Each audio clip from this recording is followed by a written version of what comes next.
అందము మోసకరము, సౌందర్యము శబాష్ వ్యర్థము. మోసకరమైనది అది మంచిదా లేకుంటే చెడ్డదా? చెప్పాలి మీరు. మోసకరమైనది చాలా మంచిదని చెప్పగలమా? లేదు. మరి 1 తిమోతి 4లో చెప్పాడు, దేవుడు సృజించిన ప్రతి వస్తువు మంచిది. ఈ అందమేమో మోసకరమైనది. దేవుడు మోసకరమైన వాటిని ఎందుకు చేస్తాడు? అర్థమవుతుంది. ఆలోచించాలి మీరు. దబ్బారేకులాగా ఉండిపోవద్దు.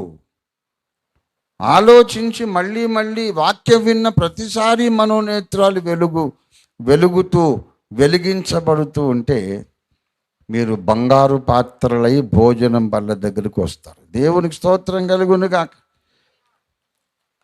అందము మోసకరం, సౌందర్యం వ్యర్థం.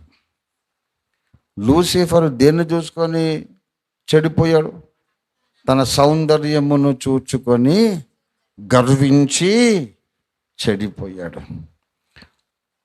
అందము మోసకరము, వ్యర్థము, ప్రమాదకరము అండి. మరి దీన్ని ఎందుకు దేవుడు చేశాడు అనేది ఒక ప్రశ్న. సరే, ఇంకో ప్రశ్న కూడా అడుగుతా. దేవుడు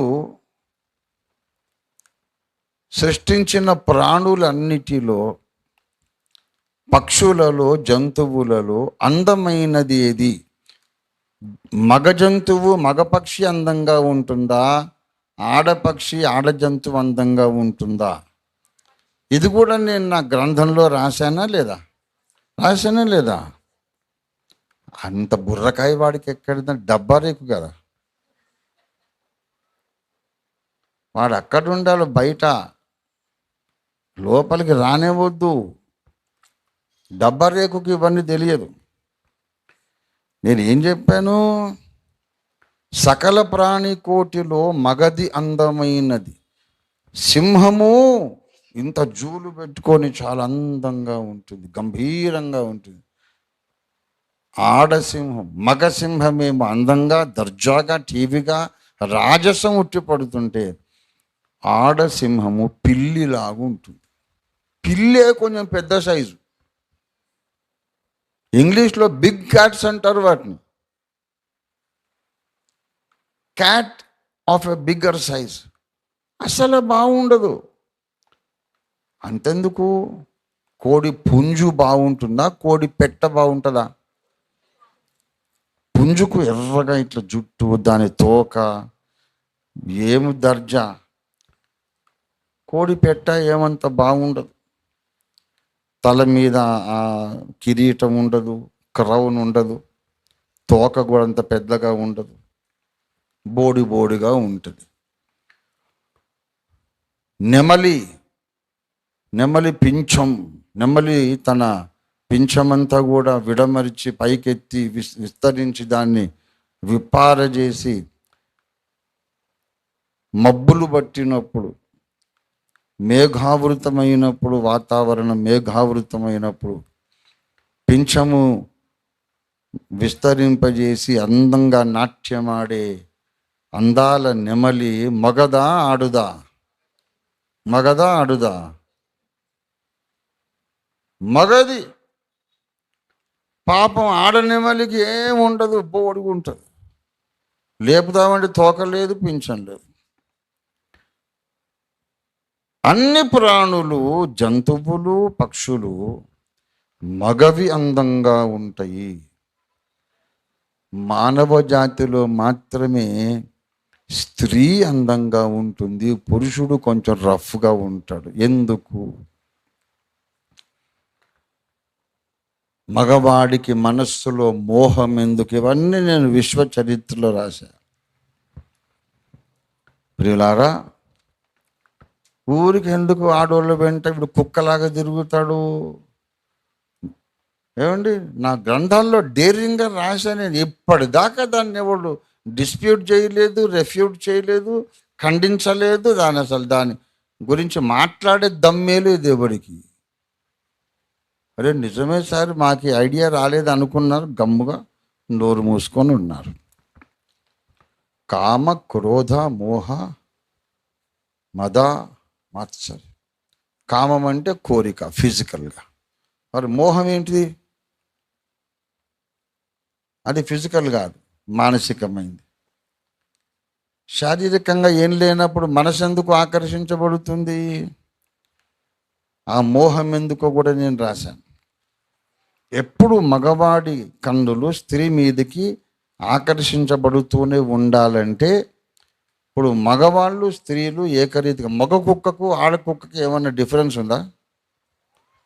దాని మర్మావయవాల దగ్గర తప్ప మూతి ముఖంలో ఏమన్నా డిఫరెన్స్ ఉందా? మగ కుక్కకు ఆడ కుక్కకు మూతి ముఖంలో ఏమన్నా పెద్ద తేడా ఉందా? అంతక్కువ లేదు తేడా, కొంచెం ఏదో ఉంటుంది. అట్లాగే మగ మనుషులు ఆడ మనుషులు దాదాపు ఒకటేలాగా ఉన్నారనుకోండి. ఇక ఆడవాళ్ళు ఊరికే భద్రంగా ఉండాల్సిన అవసరం లేదు, మగవాళ్ళు ఊరికే వాళ్ళని పట్టించుకోరు. ఊరికే వాళ్ళ దృష్టి ఇటు చూడు ఇటు చూడు ఇటు చూడు అని ఒక ఫ్యాక్టర్ ఇక్కడ ఉంటుంది. ఇది మోసము, వ్యర్థము, ప్రమాదకరము. అంటే సృష్టి రహస్యాలలోనికి వెళ్ళిపోయాను నేను. ఏ బోధకుడు పోలేదు అక్కడికి. ఎందుకు? నాది జ్ఞానము ప్రత్యక్షత గల మనసు. సరే ఇదంతా నీ ఊహ అంటాడు పనికి మన పందిగాడు. సరే నా ఊహ అయితే ఊరుకో, సరే ఓకే వదిలేయి, నా ఊహ అయితే వదిలేయి. నీ ఆన్సర్ ఏంటిదో చెప్పు. నా ఊహ నీవు తృణీకరించవచ్చు, నమ్మాల్సిన అవసరం లేదు. మరి ప్రమాదకరమైన మోసకరమైన దాన్ని దేవుడు ఎందుకు చేశాడు? ఒక మోసకరమైన దాన్ని చేసిన దేవుడు మంచోడా? ప్రశ్నకు సమాధానం ఉందా మీ దగ్గర? ఆ ప్రశ్నకు సమాధానం రంజితోఫిర్ ఒక్కడి దగ్గరే ఉంది, ఇంకెవరి దగ్గర లేదు. ఎందుకంటే ఇది బంగారు పాత్ర. దేవుడు తెరిచాడు నా కళ్ళు రెండోసారి. దేవునికి స్తోత్రం కలుగును గాక. హల్లెలూయా. సరే, దేవుడు స్త్రీని సృజించినప్పుడు మానవ స్త్రీలు అందంగా ఉండాలని సృష్టించాడు. అది భవిష్యత్తులో దేవదూతలు పాపం చెయ్యడానికి కారణమైంది. ఎందుకంటే దేవుని కుమారులు నరుల కుమార్తెలు చక్కని వారిని చూచి వారందరిలో తమకు నచ్చిన వారిని వివాహము చేసుకుంటే అప్పుడు రాక్షసులు నెఫీలులనే సంకర జాతి పుట్టారు. అంటే ఈ ముందు చూపుతో పరలోకంలో దేవతలు ఆడామొగ దేవదూతలందరూ ఒకటే మూతి ఒకటే ముఖం ఉంటుంది. ఈ భూమి మీద చూడండిరా, ఆడోళ్ళు ఉన్నారు కానీ ఆ లోకంలాగా లేరు. చాలా రూప లావణ్య విశేషాలు, చక్కని అందచందాలతో ఉన్నారు. రండని తీసుకొచ్చి చూపించాడు. అరే ఆడోళ్ళని చూసాం కానీ ఇంత అందంగా ఎక్కడా లేదని పడిపోయారు వాళ్ళు. మోసకరము, వ్యర్థము, ప్రమాదకరం. ఇట్లాంటి దాన్ని దేవుడు ఎందుకు చేశాడు? ఒకనాటికి దేవుడు సంఘాన్ని కట్టుకున్న తర్వాత కూడా ఈ అబద్ధాల ప్రపంచంలో సత్య స్తంభాన్ని కట్టుకున్న తర్వాత కూడా మానవుడు గెలవజాలని పాపముగా వ్యభిచార పాపాన్ని సృష్టించడానికి సాతాను ముందే పునాదులు వేసుకున్నాడు. ఎంత భక్తుడైనా అటు చూస్తూనే ఉండాలి, ఆలోచిస్తూనే ఉండాలి. మోహపు చూపు, మానసిక వ్యభిచారం జరుగుతూనే ఉండాలి. అందుకు అందమైనటువంటి స్త్రీలను తయారు చేయమని వాడు దేవుణ్ణి అడిగాడు. అయితే నేనేం రాశాను? అనంత జ్ఞాని అయిన దేవుడు వీని దురుద్దేశములను గ్రహించి కూడా,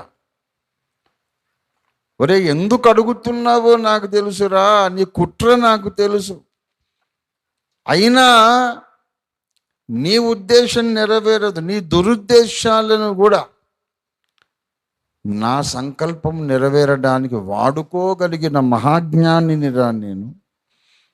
అడుగుతున్నావు కనుక సరే చేస్తానని స్త్రీని సౌందర్య రాశిగా ఆకర్షణీయంగా దేవుడు చేశాడు. ఇదంతా నా ఊహ అంటున్నారు.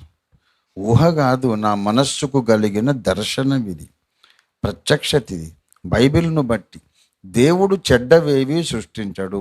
ఈ సౌందర్యం చాలా మోసకరం, ప్రమాదకరం. ఈ మోసకరమైంది దేవుడు ఎందుకు చేశాడు అంటే వాడు ప్రేరేపించి చేయించాడు అని చెప్పా. ఎంత కావరం!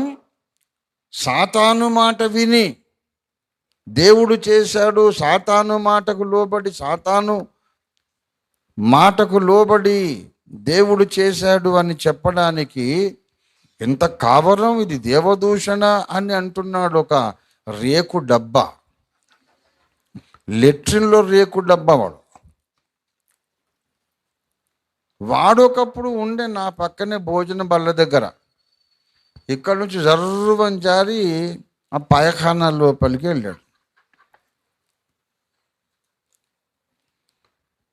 నేను చెప్పాను, దేవుడు కూడా సాతాను మాట ఒక్కొక్కసారి వింటాడని నేను లేఖనాధారం చూపించా. ఊహ కాదు బాబు, ఒరే డబ్బా రేక్, తెలుసుకో, ఊహ కాదు. దేవుడు ఒక్కోసారి సైతాన్తో కూడా గౌరవంగా మాట్లాడి వాడి సజెషన్లు తీసుకుంటాడు అనే సంగతి చూపించా. యోబు గ్రంథము 2వ అధ్యాయము దయచేసి 3వ వచనం. నీవు నా సేవకుడైన యోబు సంగతి ఆలోచించితివా?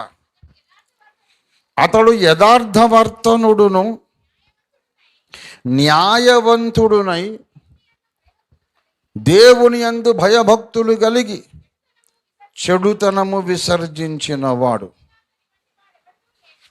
భూమి మీద అతని వంటి వాడు ఎవడునూ లేడు.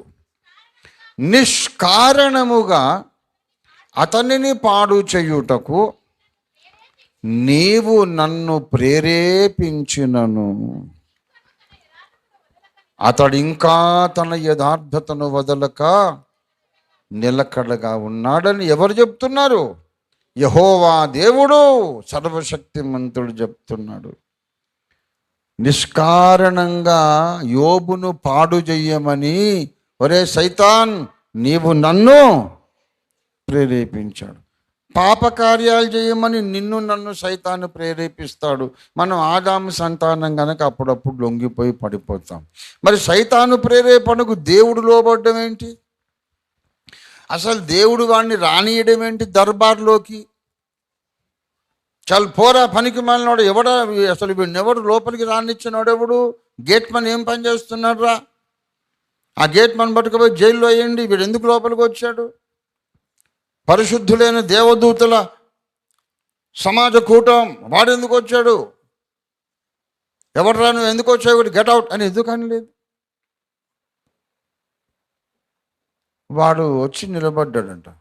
దేవుణ్ణి పరిశుద్ధ దేవదూతల మధ్యలో సైతాన్ వచ్చి నిలబడితే అందరిని వదిలిపెట్టి దేవుడు ఏదో పాత దోస్తును పలకరించినట్టు వాడిని పలకరిస్తున్నాడు.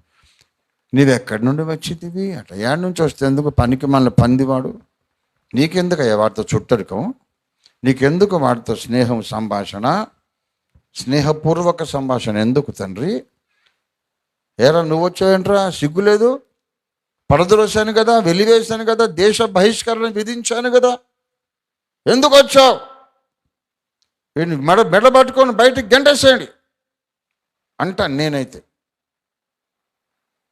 రాజ్య బహిష్కరణ విధించిన తర్వాత ఎవడైనా ఒకడు వచ్చి నా ముందుకు వస్తే, రై ఎందుకు వచ్చావు? ఏ ముఖం పెట్టుకొని వచ్చావు? సిగ్గులేదు? ఎవరక్కడ? మెడక పట్టుకుని బయటికి గంట అనాలి. అట్లా ఏం లేదు, వాడు వచ్చి నిలబడ్డాడు మంచిగా. ఏం బాబు ఎక్కడి నుంచి వచ్చావు? దేవుడు మొదలుపెట్టాడు.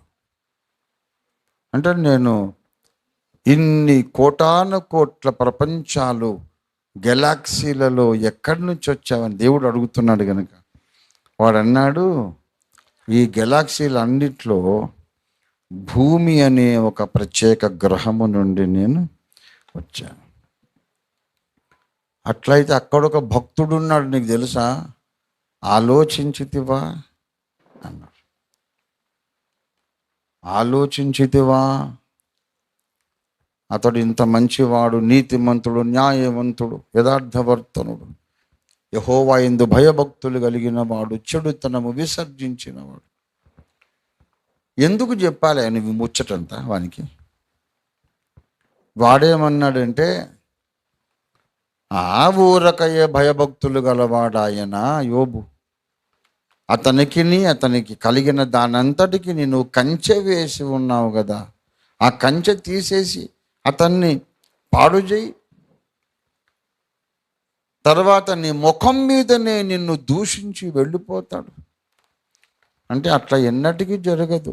నా భక్తులే, కాపాడినా నన్ను ఆరాధిస్తారు, కాపాడకపోయినా ఆరాధిస్తారు. ఇదిగో యోబును కలిగిన సమస్తము నీ వశమున ఉన్నది, ఏం చేస్తావు చేసుకో, యోబును మాత్రం ముట్టకు. రెండవసారి అన్నీ పోయినా సరే ఇంకా భక్తిగా ఉన్నాడంటే శరీరము ఆరోగ్యంగా ఉంది, ప్రాణం బాగుంది కనుక ఆయన నిన్ను ఇంకా భజన చేస్తున్నాడు అని అంటే, సరే అతని ప్రాణాన్ని మాత్రం ముట్టొద్దు, అతన్ని ఏమైనా చేయమన్నాడు. ఆ సందర్భంలో దేవుడు అన్నాడు, నిష్కారణముగా యోబును పాడు చేయుటకు నీవు నన్ను.